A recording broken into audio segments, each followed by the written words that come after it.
أشهد أن لا إله إلا الله وحده لا شريك له وأشهد أن محمدا عبده ورسوله أما بعد فأعوذ بالله من الشيطان الرجيم بسم الله الرحمن الرحيم الحمد لله رب العالمين الرحمن الرحيم مالك يوم الدين إياك نعبد وإياك نستعين اهدنا الصراط المستقيم صراط الذين أنعمت عليهم غير المغضوب عليهم ولا الضالين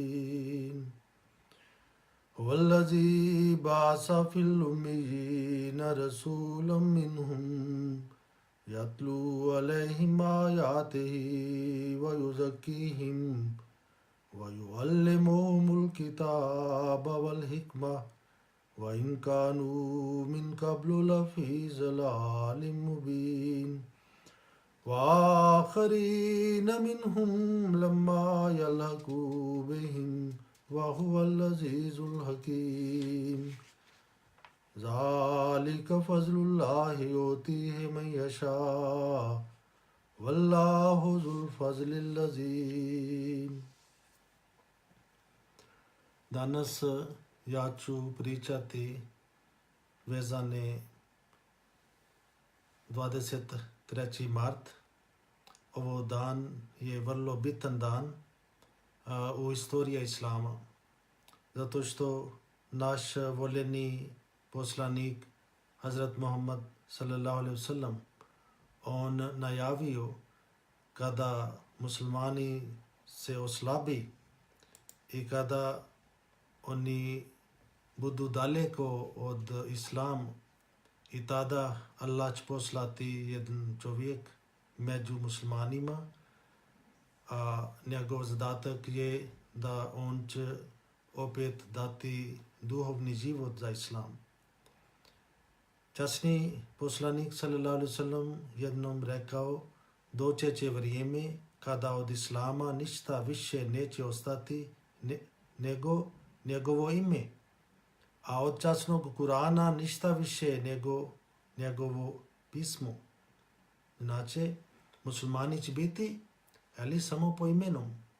Časni Kuran, oni će štampati, ali Kuran neće imati efekt. Oni neće uzeti časni Kuran kao vođa, kao putokaz. I onda dalje poslanik sallallahu alaihi wasallam rekao, džamije će biti pune klanjača, međutim što se tiče njihove iskrenost, one će biti prazne i nepoštene. Ljudi će otići u džamija, ali neće dobiti uputstvo, neće dobiti duh Islama. Šta je razlog? Da li je časni poslanik kaže, njihova ulema, vjerske vođe će biti najgora stvorenija pod svodom nebeskim. Zla spletkaranija će od njih proizlaziti i njima će se vratiti. Ovo je taj preskazanje kada muslimani budu podijeljeni. Ima jedan na drugi hadis koji govori da muslimani će biti podijeljeni među 73 sekti. Samo jedna će biti spašena i 72 oni će ići u vatru. I to se pokazuje da jedna zajednica će držati taj put, taj pravac od časni poslanik sallallahu alaihi wasallam. I on najavio za dolazak običajni Mesija i za dolazak imama Mahdi alaihi salam među muslimanima. U početak ja sam pročitao ovo 3 ajete za sura Džuma. Ova je 62. sura. Ovdje Allah kaže, on je taj koji je poslao jednog uzvišenog poslanika nepismenom narodu između njih. Ovo sada Allah govori za časni poslanik sallallahu alaihi wasallam. On im uči njegove ajete i čistiti ih i uči knjizi i mudrosti, iako su prije toga bili su očito i zabludi. Prije oni su bili u zabludi, prije oni nisu znali ništa, ali kada je časni poslanik sallallahu alejhi ve sellem došao, on njih uputio. I dalje on kaže i drugima je njega poslao. Prvi su bili sledbenik, časni poslanik sallallahu alejhi ve sellem. I dalje Allah kaže i isti poslanik kako se izgleda i on će doći među drugima, među njima koji im se još nisu priključili. Oni nisu priključili sa ovi ljudi koji su bili prvi, zato što oni ne pripadaju na taj doba. Oni će doći tek kasnije.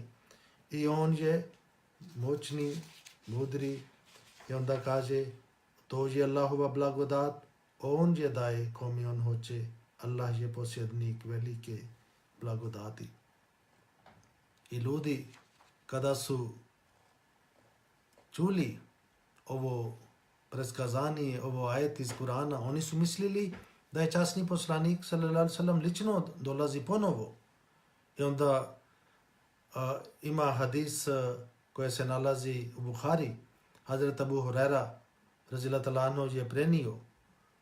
Bili smo u društvu časnog poslanika sallallahu alejhi ve sellem kada mu je objavljena sura Džuma.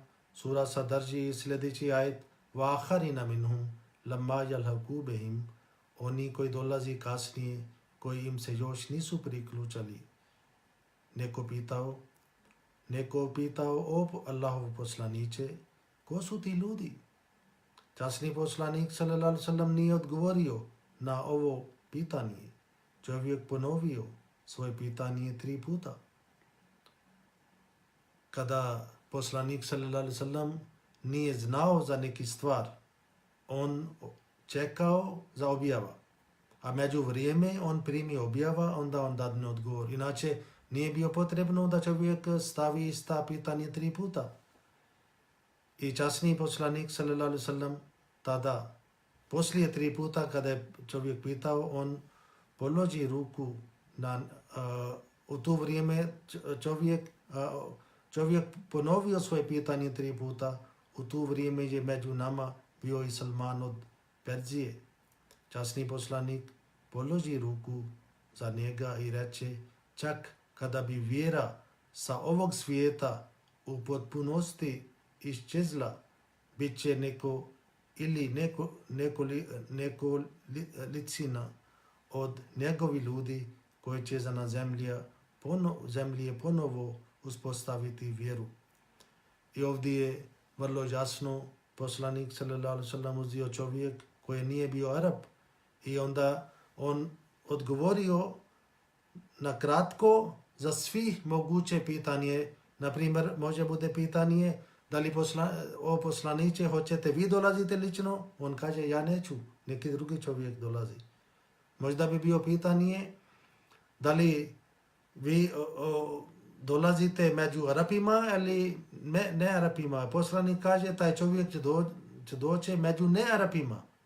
On bio iz Irana, iz Perzije.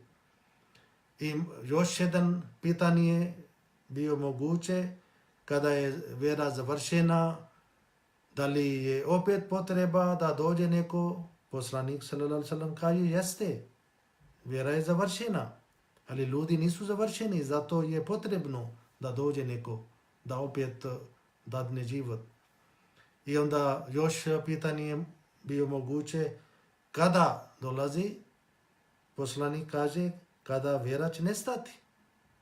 I tako prema drugim predskazanjima je bio rečeno da poslanik sallallahu alejhi ve sellem rekao 3 stoljeće su najbolje stoljeće, poslije se širi mrak i taj mračna doba je negdje 1000 godina i ovo 300 i 1000 to postane 1300 godina.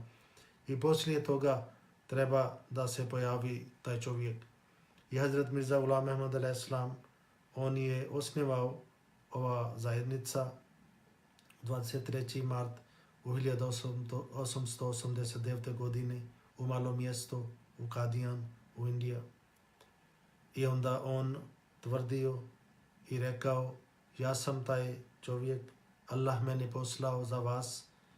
I tako od početak on imao mnogi problemi, a prije toga ljudi su držili njega kao jedan veliki borac za islam. Od male noge uvijek on služio islam, učio časni Kuran i počeo da brani islam, zato što tada u Indija od svije strane muslimani su imali mnogi problemi. Kršćani, oni su napadali i nekoliko poznati hođe koji su držali glavne džamija u nekoliko gradovima. Oni su napustili islam. Naprimjer, jedan se zvao padri Maduddin, Abdullah Atam, još nekoliko takvi ljudi koji su bili imami, oni su napustili islam i postali popovi od kršćana. I onda od Hindusa muslimani su isto imali mnogi problemi, zato što oni su vjerovali da ovi ljudi, oni prije su bili muslimani i oni su sada napustili islam i zato treba da njih vratimo na starom vjerovanju. I tako tada od svije strane islam i muslimani, oni su imali problem.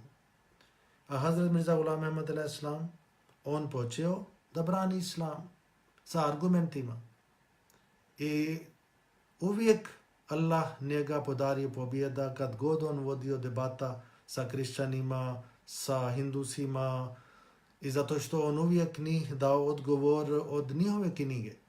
I oni nisu imali odgovor kada on koristi njihovi argument protiv njih.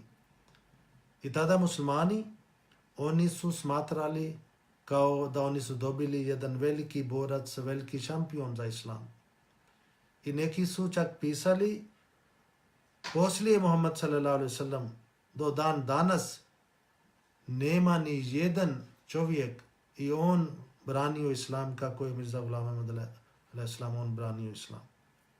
Ali isti čovjek kada dobio zadatak od Boga da ja sam tebe poslao i ti sada treba da napraviš svoja zajednica, onda ovi ljudi, ovi hođe koji su jučer rekli njega i čak neki uzvišeni veliki hođe, oni su rekli ovo je čast da mi nosimo njegove cipele. A neki hođe uvijek su njega pomagali kada on uzmi abdest. Oni su mislili ovo je čast, ovo je veliki čovjek, veliki učen čovjek, ovo je čast za nas da mi njega malo služimo. I onda sutra dan kada je Hazrat Mirza Ghulam Ahmad alaih salam dobio objava koja se tako glasi, kad ti odlučiš, onda se osloni na Allaha i pred našim očima i prema našoj objavi se prema i lađu. Ovo je sada jedna objava kada se kaže se prema i u lađu, to je isto kao Hazrat Nuh alaih salam. Lađa ovdje to znači zajednica koja treba da prihvati tebe, koja treba da priključi s tobom. Oni koji daju zavjet beta, to znači koji prihvati njega, daju zakletva, na tvoju ruci daju zavjet sa Allahom. Allahova ruka je nad njihovom rukom. I ovo je isto metafor kada jedan čovjek potpuno bude predan za Boga i onda Allah kaže Bog postane njegov ruka kada on uhvati, Bog postane njegove noge kada on šeta. To znači njegov dijela Bog pisuje kao svoje dijela.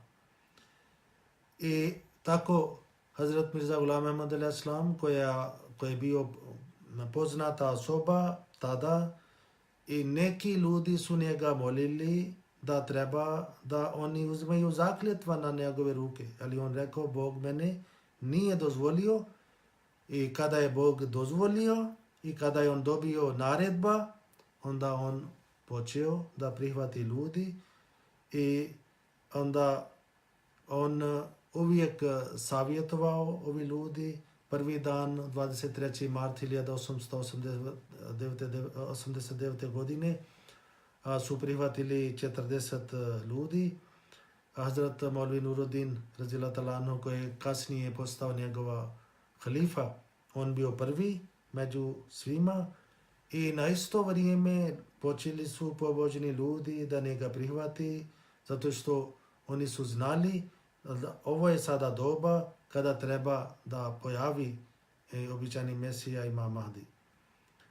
A na druge strane, hođe, one su počeli da pravi glama, da počeli su pravi opozicija, a neki su rekli do juče mi smo tebe podržili i sada mi ćemo tebe uništiti, neće niko da uzmi, da spomeni tvoje ime.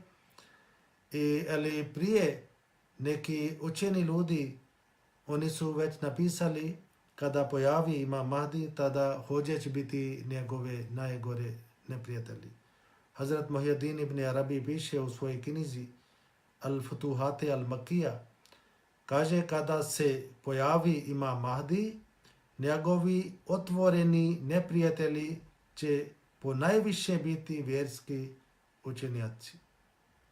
I hođe i vjerske vođe, oni će biti kao najveliki njegove neprijatelji. Ali na druge strane, kada čovjek dolazi od Boga, on ne se boji od nikoga, on ne strahuje.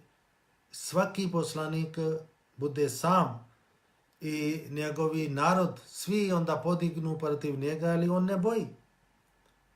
On bude siguran da je Allah njega poslao i on ne radi taj zadatak za sebe, nego za Boga, zato što Bog je taj koji njega pošalje ovo poruka. Da ti treba da sada služiš, ti treba da odgojiš ljudi, zato što ljudi su sada daleko od moje prag. I Hazrat Mirza Ghulam Ahmad al-Islam, kada je počeo, onda njemu Allah dao taj snaga, da on promijenio nekoliko 100.000 ljudi, njihov život on promijenio. Ljudi su primili druga nova boja. I onda on uvijek se savjetovao i danas ja sam uzeo nekoliko njegove riječi da vam prenesem, da oni koji su već prihvatili Ahmadija džemat i vi imate jedan veliki čast što ste prihvatili, što je Allah vas uputio, ovo je veliki čast za vas. Zato što kada mi vidimo koliko ljudi su daleko od Boga, onda Allah opšte nema briga za takvi ljudi. Oni su kao ovce, oni su kao, kako časni Kur'an kaže, koji ne priznaju Boga, oni su gore nego životinji.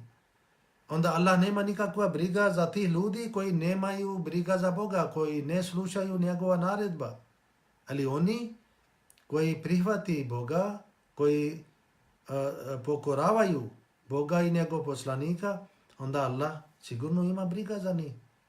Allah ni spasi od ovo probleme, od ovo svjetske probleme. Ali običani Mesija al-Islam uvijek savjetovao svoje člana. Naprimjer, on jednom kaže, priključujući se ovom džematu, vi treba napravite potpuno promjenu u svom prethodnom životu, tako da imate istinsku vjeru u Allaha. Znači, treba da bude promjena u nama. Ako mi vodimo svoj život na isti način kako smo vodili prije prihvatanja Imama Mahdi al-Islam, onda mi nismo nešto naučili, nismo nešto dobili. I on kaže, treba da imate istinsku vjeru u Allaha i da on postane vaš pomagač u svim nevoljama. Nemojte na njegovu naredbu gledati olako, nego trebate ispuniti svaku od njegovih naredbi i dokazati takvu odliku u svojim postupcima. Onda dalje on kaže, kada prihvatite njega, onda treba da stvorite bratstvo i ljubav među sobom. Mi ne možemo da budemo istinski Ahmadi muslimani i istinski vjernika ako mi ne volimo međusobno. Islam nama naučio i nama navodio da svi muslimani, ali ovi koji su na krug ovo zajednice, oni su braća. I ne smijemo da mrzimo, ne smijemo da svađamo, ne smijemo da psujemo međusobno, nego treba da bude poštovani međusobno. A ponekad, ako jedan čovjek, on pogreši, onda druga osoba treba da pokaže strpljenje. Običani Mesija alaih salam kaže, stvorite bratstvo i ljubav među sobom i napustite zvjerstvo i neslogu. Potpuno se uzdržite od bilo koje vrste uvrijede i ruganja, zato što vas oni odmiču od istine i vode daleko. Postupajte jedan sa drugim sa poštovanjem. Svako treba dati prednost boljetu svog brata. Stvorite istinski mir sa svemogućim Allahom i vratite se njegovom pokornosti. Otklonite svaku vrstu rasprave, neprijateljstva i mržnje između sebe, jer došlo je vrijeme kad se trebamo uzdržiti od malih stvari i biti zaokupljeni važni i veličanstvenim sjelovima. Malfuzat, to je njegov govor. Onda dalje on savjetuje, naš džemat treba imati iskren odnos sa svemogućim Allahom i članovi džemata trebaju biti zahvalni što ih svemogući Allah nije zaustavio. Umjesto toga on je pokazao stotine znakova svojih moći da uzdigne njihovu vjeru do stepena sigurnosti. I onda dalje on pita, ima li iko među vama ko može reći da nije vidio neki znak?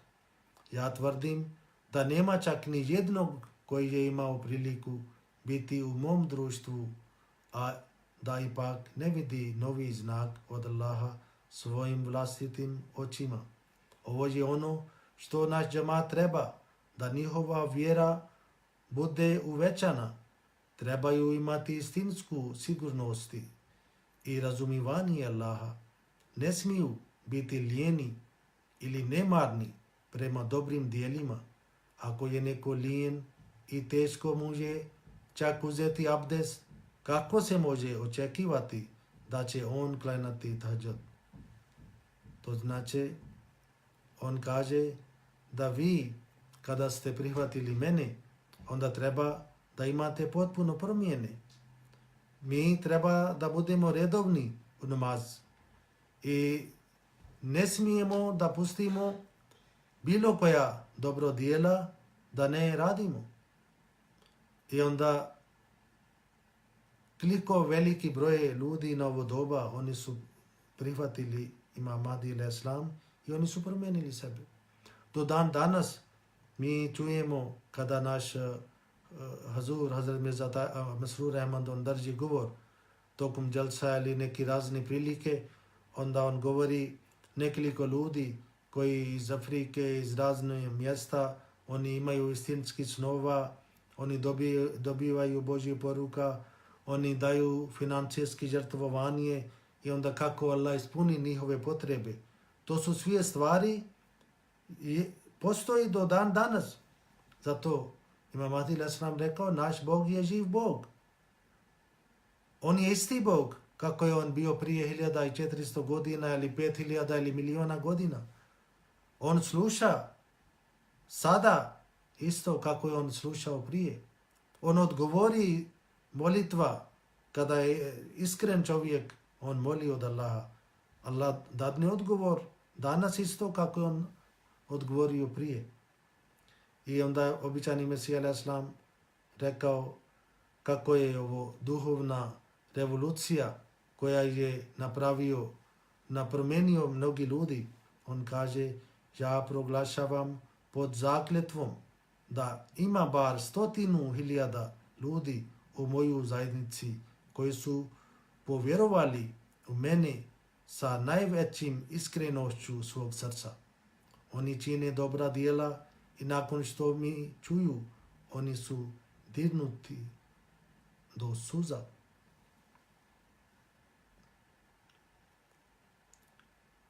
I dalje, običani Mesija a.s. on govori, kaže, o moji dragovi, moji dragi, zelene grane drveta mog bića. Sada on priča za vas, za članovi džemat. O moji drugovi, moji dragi, zelene grane drveta moga bića, vi koji ste bili blagoslovljeni od Boga i koji ste u krugu moje zajednice i nastavljate da žrtvujete svoj život, svoju udobnost i svoj imetak na ovom putu, premda sam ja u potpunosti svjestan da ćete vi šta god ja kažem prihvatiti i smatrati to kao svoju dobru sreću i nikada nećete zanemariti da činite koliko god možete. Ali za ovo služenje ja neću od sebe odrediti sumu kao obavezu za vas, tako da vaša služenja ne budu radi moje naredbe, nego treba da bude vaše zadovoljstvo. Ko je moj drug? Ko je mene drag? Onaj ko mene prepozna. Ko mene prepoznaje, samo onaj ko je čvrsto ubijeđan da sam ja bio poslan od Boga. Onaj ko mene prihvati. Onaj ko mene prihvata na isti način kao što su oni poslani ranije bili prihvaćeni. Svijet mene ne može prihvatiti jer ja ne pripadam ovom svijetu. Ali oni kojima je darovana priroda su oni koji me prihvataju i koji će me prihvatiti. Ovi ljudi koji znaju kako Allah poslali svoj poslanik i oni znaju taj put i kaže oni će mene prihvatiti. Onaj ko mene odbija njega koji mi je poslao. A onaj koji je vezan sa mnom, vezan je sa onim od koga sam ja došao. U mojim rukama je baklja i onaj ko dođe blizu mene sigurno će dobiti dio ovog svjetla. No, onaj ko bude gajao nepovjerenje i sumnju i koje bježi, bit će bačen u mrak. Ja sam sigurnosna tvrđava za ovo doba. Ko god ulazi u moju okrilje, bit će zaštićen od varalica, kradalica i divlje zvijeri. Ko želi da ostane dalje od moje zidova, njega će čekati smrt iz svih pravaca, čak njegovo mrtvo tijelo neće biti sigurno. Ko je taj ko ulazi u moju tvrđavu? Samo onaj ko odbaci zlo i prihvati dobročinstvo. Onaj ko napusti iskrivljenost i svoju stopa stavi na istinu i oslobodi se vlasti šetana i postane poslušan Božji sluga. Svaki ko čini tako od mene je i ja sam njega. Tako njegova stara osoba bude spaljena i njemu bude podareno novo i čisto duhovno tijelo. Ovo je ključ za nas. Ako Allah nas uputio, ako smo prihvatili imamovog doba, onda treba da bude jedna velika promjena u nama. Ne smijemo da ponašamo kao drugi ljudi. Ne smijemo da radimo kao drugi ljudi koji varaju, koji lažu, koji ne ispuni svoje zavjet, koji ne ispuni svoje obećanje, nego mi treba da budemo potpuno drugačije ljudi. Kao običani Mesija a.s. kaže, kao tako njegova stara osoba bude spaljena i njemu bude podareno novo i čisto duhovno tijelo. Onda će biti puno lakše za nas kada mi spalimo stara tijela i dobimo potpuno nova. Za njega svemogući Bog, da li on kaže za njega svemogući Bog postaje novi Bog. Zasnivajući svjež i jedinstven odnos sa njim, njemu na ovom svijetu budu dato sredstva za džennetski život. Ovo kako ljudi smatraju da će dobiti džennet poslije smrt, on kaže na ovo svijetu ovakvi ljudi oni će dobiti džennet. Tako džennet nije taj stvar i mjesto koje će ovi vjernici oni dobijaju samo na drugom svijetu. Za časni Kur'an kaže postoji dva dženneta. Jedan džennet je na ovom svijetu. Ako naša duša je smirena, ako mi ne gajimo mržnja prema drugima, ako mi punimo zavjet prema Boga i zavjet i služimo čovječanstvu, onda naš život je puno lakši, lagan. Inša Allah, onda Allah će nama podariti džennet na ovom svijetu. I na isti način i ovi ljudi koji će biti nesretni, koji će ići u džahannam, oni moraju da ukusi dio džahannama na ovom svijetu. I ne može da za nekoga Allah služio džahannam i da on nije ukusio na ovom svijetu. Ovdje on mora da se ukusi prije nego da on umre. I zato časni Kur'an kaže وَمَنْ كَانَ فِي هَذِهِ آمَا فَهُوَ فِي الْآخِرَةِ آمَا. Onaj koji ostane slijep na ovom svijetu, on će ostati slijep i na drugom svijetu. Neće biti svetlo za njega tamo. Mi treba da nosimo svoje svetlo sa sobom. Odavde. I zato svaki od nas treba da se pokušava da radimo dobro djela.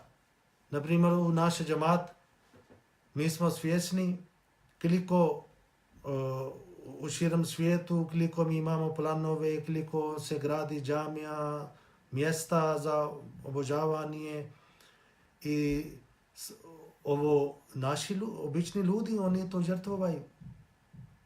Mi nismo neka bogatstva organizacija, a samo naši obični ljudi, oni daju žrtvovanje, financijski žrtvovanje, onda mi možemo da gradimo džamija, štampamo knjige, imamo MTA, naša televizija, ima 3 kanala u širom svijetu, to za sve stvari treba da se trošimo. Isto kako je običani Mesija a.s. rekao, i on rekao, ja ne vama kažem koliko da vi platite, ali treba da svaki od nas treba da pravi sa sobom obećanje da toliko ja ću žrtvovati radi Boga. To je jedan dio. A drugi dio treba da mi budemo redovni u namaz. I ako smo prihvatili Imam Mahdi a.s. i ostanemo na isti nivo, onda mi ćemo biti više kriv nego drugi ljudi koji još nisu prihvatili. Zato što mi smo prihvatili imam koji dolazi od Boga. I kada smo dali bet, kada smo napravili zakletvu, to znači treba da mi slijedimo njega. I Neka sve Allah Đalešanohu osposobi svi nama da ispunimo svoje zavjete odanosti, dati obećanom Mesija a.s. da ostanemo čvrsto utemljeni na svim uvjetima njegovog beta. Vi znate, imamo 10 uvjet beta, to je već pisano u nekoliko knjigama i treba da mi više pročitamo i treba da ponašamo prema taj zadatak što je običani Mesija a.s. on nam dao.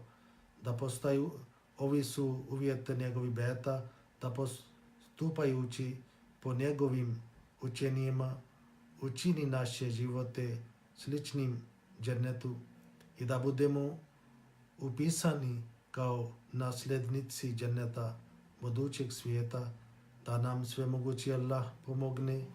Amin. Ali kao sam rekao, ovo džennet nije taj stvar koja samo mi pričamo da će biti na drugom svijetu, ali da ne znamo, a da nismo ukusili ništa na ovom svijetu, nego jedan istinski vjernik, njemu Allah podari džennet na ovom svijetu i na drugom svijetu također. I zato mi treba da kada slavimo ovo 23. mart, na jedne strane mi budemo zahvalni Boga, ovo je veliki čas za nas, u naš doba Allah nama pokazao taj pravi put i mi nismo kao ovi drugi ljudi, drugi muslimani koji još oni nisu prihvatili imam svog doba. Časni poslanik sallallahu alejhi ve sellem je rekao, ko umre a da nije priznao imama svog vremena, umire kao neznalica. I ovo je veliki stvar. Allah nama uputio. Mi smo prihvatili imam svog vremena. Isto treba da ispravimo sebe i na druge strane treba da širimo ovu poruku. Među drugima, mi imamo sada sredstava, imamo knjige, imamo snimaka, imamo web strana i sigurno svaki od vas ima do neko nivo, ima znanje za islam i za džamat i to treba da mi širimo. Kada mi slavimo 23. mart, onda na jedne strane, kao sam rekao, mi budemo zahvalni, a na druge strane mi smo isto odgovorni za neke stvari. Odgovorni smo da li smo poslije prihvatanje, da li smo promijenili sebe. I onda vi vidite ovo stanje drugih muslimana, kako oni pati, kako oni imaju probleme, zato što oni nisu prihvatili imam koga je Allah poslao. I to je sada su posljedice. Oni nemaju vođa, oni nemaju putokaz i zato oni stradaju. Nama to žao. Mi smo isto dužni da molimo za njih. Neka Allah njih isto uputi i naša zajednica poslije imama Mahdi al-Islam već prošao više od stoljeća. U 1908. godine on preselio, ali ostavio taj zajednica, ostavio poruka i poslije džemat prihvatio Hazrat Maulvi Nuruddin radhiyallahu ta'ala anhu kao njegova halifa, kao vođa. I sada Hazrat Mirza Masroor Ahmad Ayadullah ta'ala, on je naš peti halifa i on nama vodi i cijeli naš džemat bilo gdje se nalazi u svijetu, mi svi tražimo uputstvo od njega, bilo koja stvar. I ovo je veliki čas za nas. Isto treba da redovno pošaljite pismo za halifa, da on moli za vas, da on čini dua. Svaki Ahmadi ko ima bilo kakva vrsta problemi, teškoća ili sikiracije, ako je student, on piše za svoje studije ili ako je neko bolestan, on piše i on moli za svi nas. I onda Allah sluša njegov molitva. I tako onda bi imali istinski odnos sa halifom i ovo je halafat što mi imamo. Ovo je isto jedan veliki blagodat od Allah. Zato što časni poslanik sallallahu alaihi wasallam najavio. I on rekao, postoji jedan hadis Hazrat Huzaifa radijallahu ta'ala anhu, on prenesi da je časni poslanik sallallahu alaihi wasallam rekao, era poslanstva će trajati onoliko dugo koliko je Božja volja. To znači, on priča za sebe poslanstvo i potom slijedi era khilafat. Poslije časni poslanik sallallahu alaihi wasallam muslimani oni će imati khalifa. I to je onda mi znamo. Bili su 4 ispravni halife, Hazrat Abu Bakr, Hazrat Umar, Hazrat Usman, Hazrat Ali. I onda dalje kaže, u toj era će se njegovati vrijednosti poslanstva. Ona će opstati onoliko koliko bude Božja volja. Tada će se ona primaći kraju i počeće vrijeme monarhije, a i onda ona će ostati onoliko koliko bude Božja volja. Tada će nastupiti vrijeme tiranije i Bog će okonačati i njoj. Na posljedku će ponovo nastupiti era hilafeta i to na način poslanstva tada je zašutio. I ovo bio zadnji slika što je časni poslanik sallallahu alaihi wasallam nama pokazao da će opet biti hilafat. I alhamdulillah, na ovo dan kada mi slavimo, mi znamo koliko smo sretni zato što mi smo prihvatili imam od Boga i onda Allah nama podario taj hilafat. Neka Allah nama pomaže da mi budemo čvrsto i da budemo povezani sa hilafatom i treba da promijenimo sebe i da budemo bolji muslimani i da sledimo časni poslanik sallallahu alaihi wasallam i držimo učenje od imama Mahdi alaihi salam. Neka Allah svima podari više znanje, više mudrost i da promijenimo svoj život kako je običani Mesija alaihi salam rekao. Neka Allah tako nama uputi. Amin. Sada možemo da učimo dua, onda ja ću završiti ovo svoje. Dua.